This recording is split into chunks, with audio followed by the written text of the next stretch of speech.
Naalala nyo pa ba mga kabas ang isa sa mga tinaguriang scholar at binansagang Tapal King noon sa PBA na mala Renz Abando din pala? Sa videong ito mga kabas ay ating balikan ang isa sa mga legendary player na tumatak na ang pangalan sa puso ng bawat Pilipino, lalo na ang mga mahihilig sa basketball. At siya nga mga kabas si Philip Cesar, kung natatandaan pa ninyo.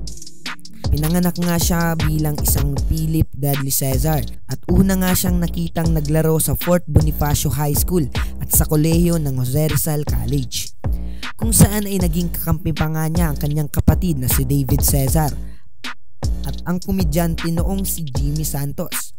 Matapos maging back-to-back MVP ni Ato Eco para sa Mapua noong 1970 at 1971, ay si Philip Cesar naman ang naging MVP para sa sumunod na season nang matulungan niya ang Jose Rizal College na magkampiyon noong 1972. Na nagkataon naman mga kabas na pinakahuling champion ng JRC sa kasaysayan ng NCAA taong 1974. Nang mapagspasyahan ni Philip na iwanan ang NCAA para tahakin ang commercial league na Mika at mapabilang sa Crispa Redmanizer. At dito nga niya nakasama ang mga kabas ang sinundan niyang NCAA MVP para mapunan ang pagkukulang sa depensang kailangan ng Crispa kontra sa kupunan na naglalakihang import ng mga kalaban.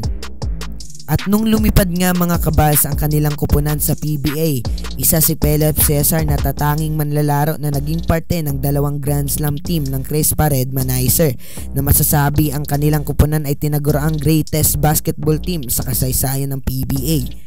Higit pa doon mga kabas ay napagtagumpayan nga ni Philip Cesar ang 1980 PBA MVP at pagiging miyembro ng 7 mythical first team at 4 na PBA defensive team.